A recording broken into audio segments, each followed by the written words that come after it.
kita lanjutkan dengan Introduction to Seismic Interpretation Part B. Ya, jadi seorang interpreter yang barangkali kalau tidak punya background geologi ya, itu harus mengetahui ya beberapa hal yang berkaitan dengan struktur, misalnya patahan seperti ini ya. Ini adalah suatu model lapisan yang belum terkena patahan ya. Nah, ini setelah mengalami extension, maka lapisan ini akan mengalami patahan seperti ini yang disebut dengan normal fault ya. Ini bagian naik, ini bagian turun ya. Kemudian kalau dia mengalami kompresi ya, itu akan terjadi apa yang disebut dengan reverse fault seperti ini naik, ini turun ya. Kemudian juga dimensinya itu akan menjadi lebih pendek. Bisa juga terjadi pergerakan yang horizontal seperti ini ya. Kalau gayanya dalam arah horizontal, terjadi apa yang disebut dengan strike slip fault. Jadi ini disebut dengan left lateral fault ya. Bisa juga terjadi kombinasi dari dua gaya dalam arah horizontal maupun arah vertikal yang mengakibatkan terjadinya suatu apa yang disebut dengan oblique slip fault ya. Nah, ini slide yang saya dapatkan dari Google juga, sangat lengkap ya, menggambarkan aspek daripada struktur ya, yang bisa kita lihat. Misalnya yang pertama adalah normal fault, ini nomor 1 ya, ini adalah patahan normal. Kemudian restrict fault, yang ini adalah restrict fault ya, nomor 3 ya. Nomor 2 yang terjadi akibat adanya floor fault ini ya. Nah, kemudian ada fault zone ya. Jadi ada zona yang di mana di zona ini terdapat beberapa fault yang sangat berdekatan, ini disebut sebagai fault zone ya. Nah, kemudian ada horst ya. Ada horst, ini struktur yang tinggi ya. Ini horst, kemudian struktur yang rendah itulah graben, kita sebut sebagai graben yang nomor 6. Kemudian ada juga graben yang hanya separuhnya ya, setengah, half graben. Jadi banyak juga basin-basin yang berbentuk half graben seperti ini ya. Jadi kalau horst itu biasanya nanti potensial terhadap dengan akan adanya satu perangkap hidrokarbon. Kalau graben ini berkaitan dengan source rock ya biasanya ya. Kemudian footwall ya. Ini bagian yang ini kita sebut sebagai footwall, sedangkan bagian ini kita sebut sebagai hanging wall ya. Jadi ini ada 9 ya istilah yang berkaitan dengan structural fenomena struktur ini harus diketahui oleh seorang interpreter ya. Nah, jadi dengan mengetahui konsep-konsep patahan seperti yang tadi itu, maka kalau kita bisa melihat suatu seismic section seperti ini ya, nah nanti kita bisa menerapkan konsep tersebut pada seismik ini. Jadi misalnya ada ini seismik ini menggambarkan ada suatu flower structure ya. Ini kata utamanya. Ini ada beberapa patahan-patahan kecil ya, seperti ini. Yang sebenarnya ini kalau hanya berdasarkan dari seismik, kita nggak akan berani narik ini sampai ke sini ya. Nah, ini adalah berdasarkan konsep ya. Jadi kita bisa menarik model-model patahan seperti ini. Nah, ini juga yang perlu diketahui oleh seorang interpreter adalah mengenai trap ya. Jadi ada 3 macam perangkap yang berkaitan dengan hidrokarbon, yaitu kita sebut sebagai perangkap stratigrafi, kemudian perangkap struktur ya, perangkap stratigrafi dan perangkap combination. Jadi yang berkaitan dengan structural trap ini ada anticline, ada high side fault ya, ada rollover, kemudian stratigrafi ini ada conformity, sand pinch out dan sebagainya. Kemudian combination ya, ini kombinasi daripada struktur dan stratigrafi. Nah, di sini ada beberapa perangkap hidrokarbon ya, yang bisa kita golongkan kepada 2 tipe ya, itu tipe struktur dan stratigrafi. Jadi misalnya anticline yang terpatahkan, nah itu kita sebut sebagai structural fault. Ini juga demikian normal fault. Ini flank trap on salt, ini di saldom biasanya. Ini juga yang silnya berupa salt itu sendiri ya, ini juga kita golongkan sebagai perangkap struktur. Kemudian salt dome ya, ini dome, sedimen falling dome, ini juga struktur. Kemudian ada up-deep facies change, ya, ini adalah tergolong stratigraphic trap. Demikian juga dengan up-deep pinch out ya, ini juga permeability trap ya. Demikian juga dengan patch reef ya, ini dengan reef. Sedangkan ini reverse fault, up-deep anti-clean, nah ini termasuk perangkap struktur. Nah ini gambarannya dalam map view ya, anti-clean. Kalau kita lihat ini ada tinggian, ini penampang AA aksen, penampang anti-clean itu akan kelihatan seperti ini ya. Ini adalah anti-clean yang terpatahkan ya, dampak seperti ini. Kemudian ini adalah reverse fault ya, ini cross sectionnya seperti ini. Ini adalah seperti ini perangkapnya ya, reverse fault. Nah, ini adalah anti-clean ya, satu anti-clean yang terbentuk karena ada folding ya. Jadi ini adalah satu perangkap berkaitan dengan patahan. Ini yang tadi kita lihat pada slide berikutnya, slide sebelumnya. Ini flank trap on salt or shell diapir ya. Ini dia. Jadi ini katakanlah ini salt dome ya. Ini sedimen reservoir, batuan reservoir yang menjadi perangkap ya, ada di sini. Ini adalah sealnya, ini juga merupakan sealnya terperangkap di sini ya. Ini adalah kombinasi dari folding dan fold ya, combination dari folding dan fold. Ini adalah stratigraphic trap ya, sub unconformity trap. Ini adalah anti-clean yang dia mengalami erosional ya, sehingga ini menjadi adanya seal di sini ya. Nah ini mengenai lithostratigraphy dan chronostratigraphy ya. Jadi kalau misalnya kita punya dua sumur ya, yang masing-masing punya log, kita temukan ada sand di masing-masing sumur ini. Ini secara lithostratigraphy korelasinya seperti ini. Kita hubungkan aja sand ini ya. Yang sebenarnya kenyataannya sand ini tidak diendapkan pada waktu time stratigraphic ini yang bersamaan ya. Jadi ini kita sebut sebagai lithostratigraphic correlation ya. Nah, pada chronostratigraphic correlation, nah ini seperti ini. Ini diendapkan pada waktu yang stratal surface yang beda ya. Ini beda lagi waktunya, ini beda lagi waktunya, ini beda lagi waktunya. Ini yang kita sebut sebagai chronostratigraphic correlation.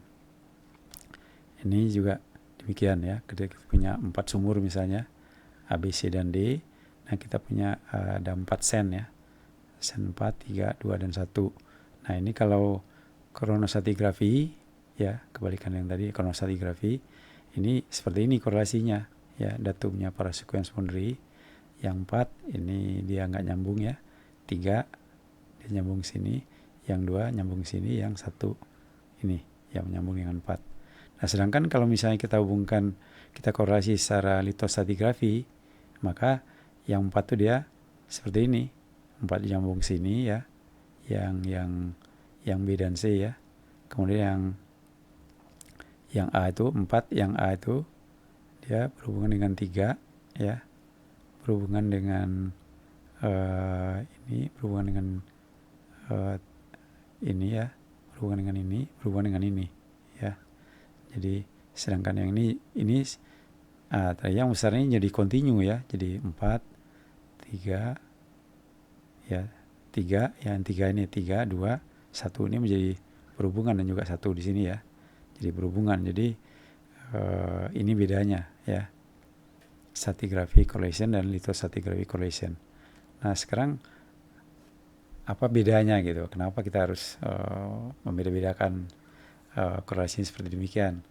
Kalau kita ngebor, keto juga sand itu akan kita dapatkan gitu, akan kita tembus. Nah nanti impactnya itu memang kita tidak akan katakanlah berakibat dry hole ya, tapi nanti kedua korelasi ini akan mempunyai impact terhadap estimate reserve-nya, kemudian kepada perencanaan lapangannya ya. Kemudian juga nanti kalau lapangan nanti akan mengalami EOR, di mana kita akan melakukan injeksi ya. Kita perlu mengetahui send to send continuity dari sumur ke sumur, maka itu kita perlu korelasi yang akurat ya dari satu send yang sama dari sumur ke sumur ya. Jadi impactnya ke situ ya. Ini koreksi dari ExxonMobil. Nah, kemudian kita lihat secara lebih detail ya mengenai lithostratigraphy ini ya. Jadi unitnya di-define based on lithology ya. Rock unit sebenarnya dia bervariasi di space dan time ya.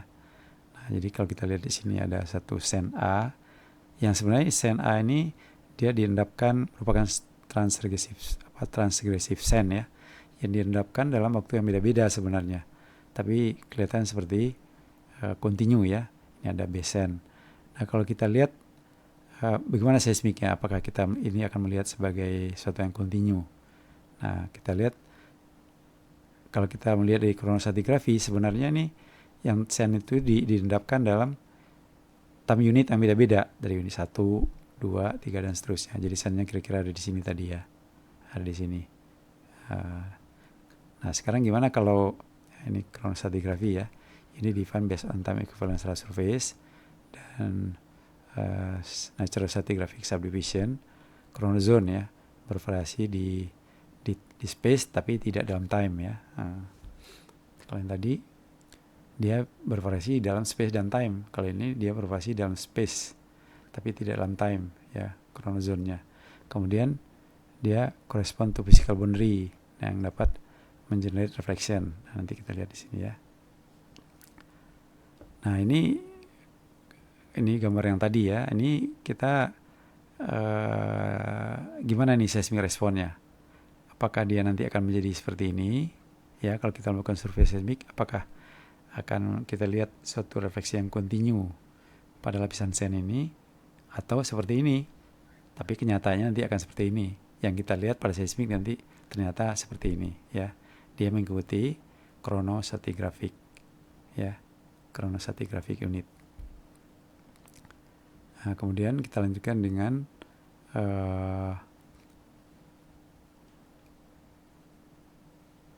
seismic value of seismic fault modeling ya. Nah, ini lanjut, ini kita sudah lihat ini. Sekarang kita lanjut ke sini ya.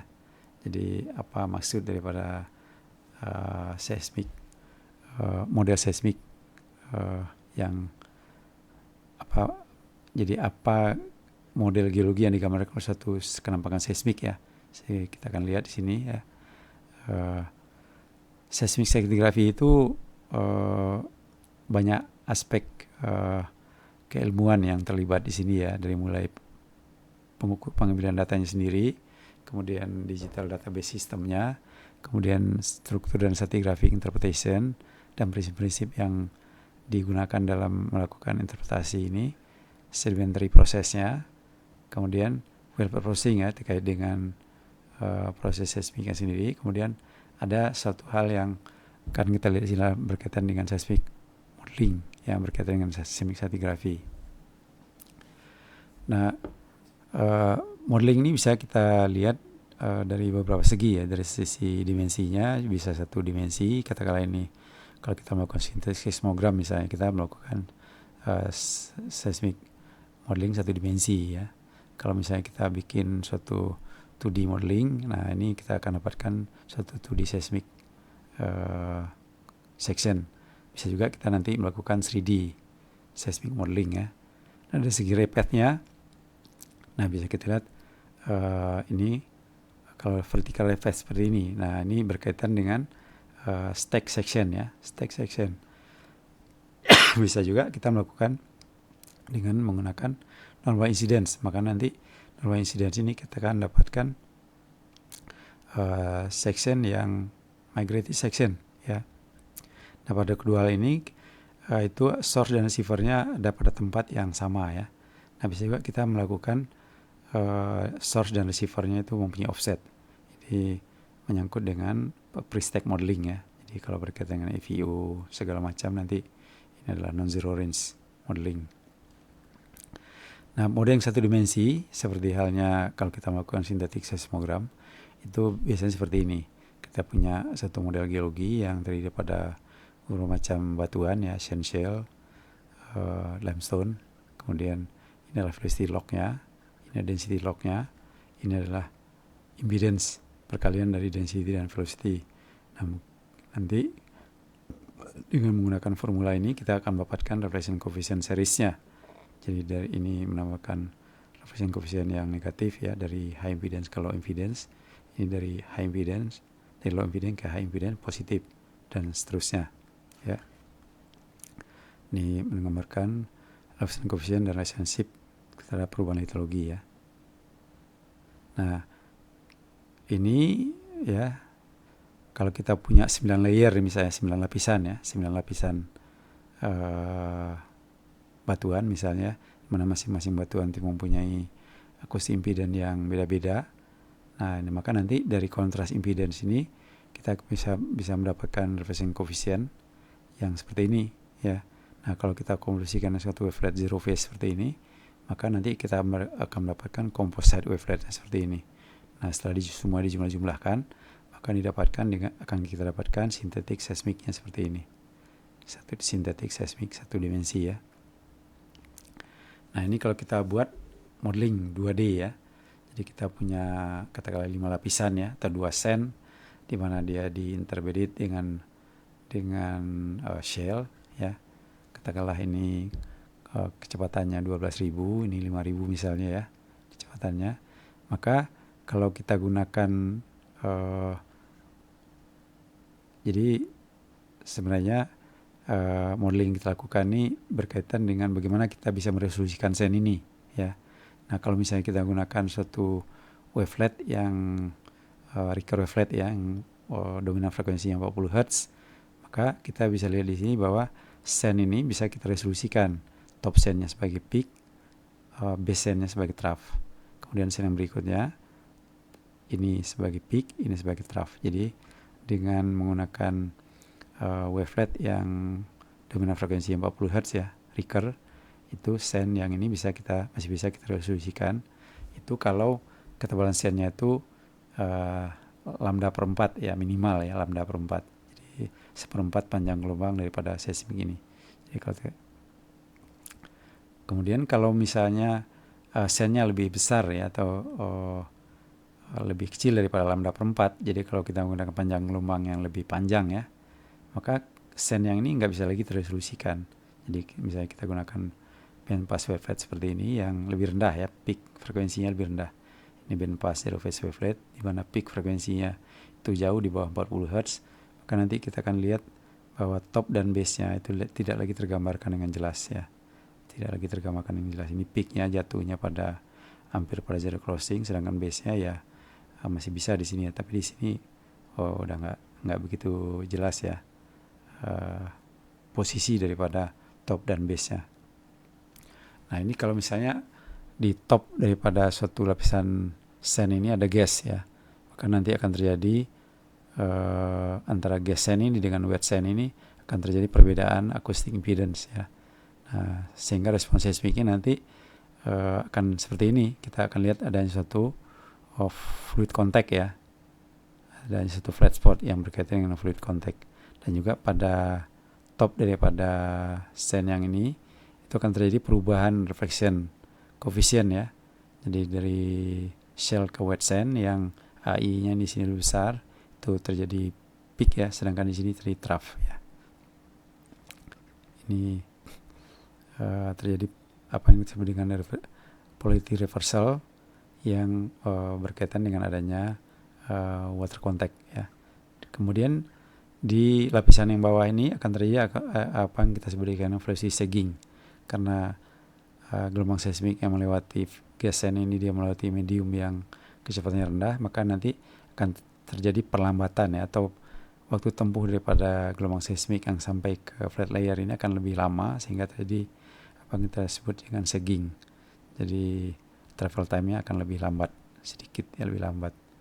Nah, ini juga kalau kita punya dua lapisan anti-clean sand seperti ini ya. Nah, ini ada fluid yang berbeda. Ini ada wet sand, ini ada gas sand. Kita akan melihat adanya fenomena flat spot ya, yang menunjukkan adanya gas water contact. Tapi kalau misalnya gasnya itu tidak ada, jadi semuanya terisi air ya, wet, maka fenomena adanya fluid contact tadi itu kan nggak akan terlihat di seismiknya ya. Seismiknya akan kelihatan kontinu seperti ini. Nah, ini modeling 2D dengan menggunakan data log ya, sumur. Jadi ada 3 sumur, 3 yang punya log akustik. Kalau kita korelasikan ada 3 sen yang paling bawah ini ada di ketiga well, yang nomor 2 juga ada di ketiga well-nya, sedangkan yang sen yang paling atas itu hanya ada di sumur yang tengah ini dan yang paling kanan. Sehingga nanti kalau kita generate synthetic section-nya atau 2D modelingnya itu akan terlihat seperti ini responnya ya. Kalau kita lihat prosesnya itu nanti dari ketiga sumur ini nanti kita akan melakukan interpolasi ya. Jadi kita tentukan dulu berapa jarak antara trace ke trace atau CDP yang dari model yang akan kita buat ini. Nah, itu akan nanti menentukan jarak dari ini interpolasi ini ya, seberapa ini adalah interpolasi daripada AI dari ketiga well tadi ya. Ini adalah acoustic impedance log daripada hasil interpolasi dari ketiga well tadi. Kita bisa melihat adanya ketiga layer sen tersebut pada AI ini, yang nanti dari log AI ini kalau nanti kita generate seismic sectionnya ya melalui program ya dengan memilih suatu wavelet tertentu, maka kita akan responnya seperti ini ya. Nah, ini pada field scale ya. Nah, kalau kita misalnya punya channel sen ya seperti ini ya, yang dia terendapkan dalam satu lingkungan pengendapan delta ya, ada stacking channel seperti ini. Nah, respon seismik kan seperti ini ya, ada peak, strong peak, ini ada strong peak lagi ya, ada stacking channel. Nah, kalau kita generate atribut amplitude misalnya, amplitude atribut di interval channel ini, maka kita akan dapatkan mapnya seperti ini ya, map seperti ini. Jadi yang merah ini akan menggambarkan net growth sen-nya ya. Jadi yang merah ini dia sen-nya tinggi, sen kontennya tinggi, kemudian yang biru ini nggak ada. Jadi artinya sen-nya tipis atau rendah ya. Nah, bisa kita terangkan ini dengan model ya, dengan satu forward modeling seperti ini, walaupun ini tidak langsung berkaitan ya, tapi bisa. Jadi pada sumur yang sebelah sini misalnya kita punya sen ya, ini gambar E-nya, ini adalah AI-nya ya. Jadi respons seismik seperti ini, ada peak ya, ada peak. Nah, kemudian kalau sen-nya ini kita hilangkan, jadi ini tidak ada sen-nya, maka dia peak ini nggak akan terlihat ya. Nah, jadi keberadaan daripada sen ini adalah adanya peak ya, ini tidak ada peak ya. Ya, seperti ini bisa kita terangkan dengan model seperti ini ya. Kalau kita bikin suatu 2D cross section seperti ini jadinya ya. Dari yang ada sen-nya, AI-nya tinggi, kemudian hilang. Ini ada peak-nya, ini menghilang ya. Nah, ini adalah model yang berkaitan dengan suatu unconformity surface ya. Jadi ini ada satu stratigraphic trap ya. Ini ada satu lapisan ya, unconformity, di mana di sini ada pinch out sen ya, pinch out sen. Ini ada satu fluid contact ya, fluid contact yang terlihat sebagai ini flat spot di sini ya, flat spot. Cuma di sini karena di sepanjang lapisan ini itu kontrasnya berubah-ubah ya. Kita lihat bahwa di sepanjang permukaan ini itu kontras litologi antara lapisan yang bawah dengan yang atas ini kan berubah-ubah. Nah, sehingga juga kita bisa melihat di sini bahwa ini kelihatan nih continue. Ini karena kontrasnya mungkin tipis ya, dia nggak akan terlihat. Demikian juga di sini ya. Jadi kita lihat di sini, ini sebenarnya suatu surface ya. Tapi karena kontras impedance antara lapisan di atas ini dengan lapisan di bawahnya yang berbagai macam lapisan, itu akan terlihat seperti ini ya. Kemudian ini ya, ini berkaitan dengan structural modeling. Kalau ini tadi stratigraphic modeling, Kalau ini structural modeling, ada satu horse structure ya. Tadi kita sudah lihat juga apa yang disebut dengan horse structure. Jadi ada satu tinggian. Nah, ini ada beberapa lapisan ya. Nah, kalau kita ini masing-masing lapisan punya velocity dan density ya. Kemudian kalau kita generate acoustic seismic sectionnya dengan menggunakan wavelet yang simple ya, zero phase wavelet, basic wavelet seperti ini, maka kita akan mendapatkan gambarannya seperti yang tadi itu ya. Ini patahannya, ini juga patahan, ini ada lapisan-lapisannya ya. Tapi kalau kita gunakan wavelet yang lebih kompleks ya, ini wavelet yang di-generate oleh Ergan ya misalnya. Nah, ini akan kelihatan seperti ada ini pinch out, yang sebenarnya di modelnya nggak ada sebenarnya, nggak ada pinch out di sini ya. Tapi karena kita menggunakan wavelet yang complicated dalam modeling itu, maka akan terlihat fenomena yang sebenarnya ini tidak real ya, tidak real. Nah, ini juga seismik, pengetahuan kita mengenai wavelet yang terkandung dari satu seismik yang kita gunakan untuk interpretation ini juga perlu kita ketahui ya, supaya nanti kita tidak salah dalam menginterpretasikan seismiknya. Nah, ini berkaitan dengan illumination ya. Jadi pada struktur-struktur yang cukup kompleks ya, itu seperti yang kita lihat pada reverse fault seperti ini, lapisan-lapisan seperti ini ya. Ini tidak semua bagian dari lapisan ini bisa tergambarkan oleh seismik ya, karena adanya shadow zone seperti ini.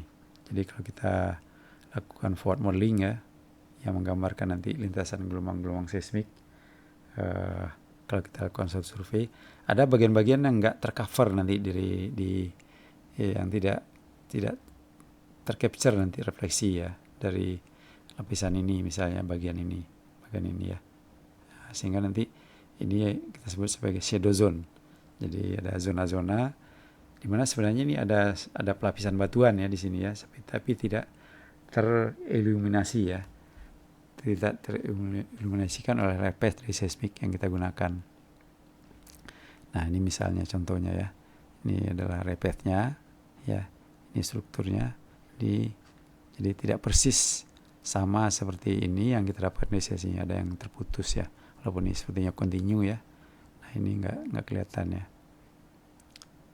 Nah, itu juga ini berkaitan dengan pre-stack modeling, yang juga kita harus punya wawasan lah mengenai bagaimana pre-stack modeling dilakukan ya.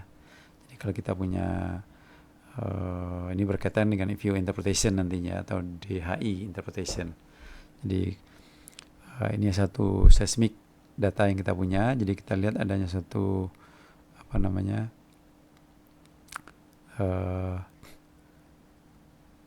AVO anomali misalnya ya, maka kita lakukan modeling ya, ini model yang menggunakan Zooprit equation ya. Kalau ini adalah menggunakan elastic equation. Jadi kita dapatkan dua model kiri kanan ya, dengan metode yang beda ya. Jadi nanti kita bandingkan ini dengan seismic ya, dengan seismic section.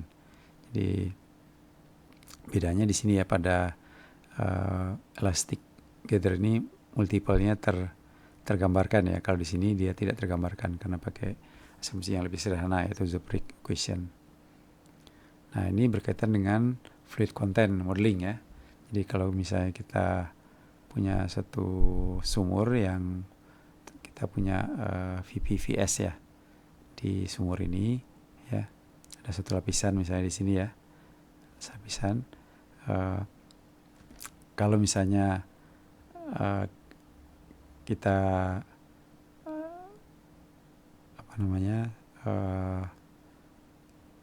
buat log ini ya, dengan asumsi bahwa ini terisi oleh air seluruhnya, maka nanti respon seismik CDP gathernya akan seperti ini ya, jadi dia dengan offset itu decrease ya. Kalau kita lihat troughnya ini ya, dari yang strong menjadi weak ya.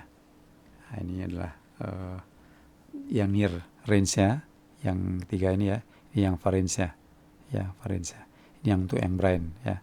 Nah, sedangkan kalau misalnya nanti dia terisi oleh gas ya 100%, maka kita akan melihat strong FEO indication, yaitu adanya increase ripple amplitude ya dari near cover offset ya. Ini juga demikian untuk yang near range-nya dia akan kelihatan weak, untuk yang far range-nya akan kelihatan strong ya. Nah, kemudian sebagai kesimpulan ya dari seismic modeling study, baik itu yang kita lakukan 1 dimensi, 2 dimensi atau 3 dimensi, itu idealnya itu harus memprovide ya sebagian jawaban ya daripada beberapa pertanyaan berikut ya. Jadi misalnya yang pertama adalah apakah seismic anomali yang kita lihat itu berkaitan dengan suatu prospek daripada hidrokarbon ya. Seperti apakah seismic reflection karakter daripada anomali itu. Jadi misalnya kalau yang terakhir kita lihat tadi, misalnya adanya gas itu berkaitan dengan, bisa kita lihat indikasi FEO ya, amplitude increasing offset misalnya ya. Nah, apakah yang menyebabkan anomali ya daripada geologi tersebut ya. Kemudian ini juga minimum bandwidth ya, kalau kita punya suatu lapisan reservoir atau katakanlah suatu kenampakan stratigrafi misalnya. Nah, kita perlu memodelkan seberapa bandwidth seismik yang kita perlukan supaya itu bisa kita resolusikan ya. Jangan sampai nanti kita melakukan survei tanpa melalui studi apakah lapisan itu atau model seismik model geologi yang kita ingin dapatkan itu bisa tergambarkan oleh seismik ya. Nah, kemudian juga ini berhubungan stratigraphic trap yang misalnya pinch out dan sebagainya, apakah itu bisa terlihat ya nanti dengan new seismic data acquisition ya. Kemudian ini berkaitan dengan 2D ya. Kalau 2D kita juga harus mempertimbangkan adanya search swipe ya, apakah nanti dia akan menyebabkan gambaran daripada anomali yang akan kita lihat itu terpengaruh oleh adanya search swipe ini. Demikian juga dengan noise ya. Sekira ini adalah end daripada part B ya. Stop.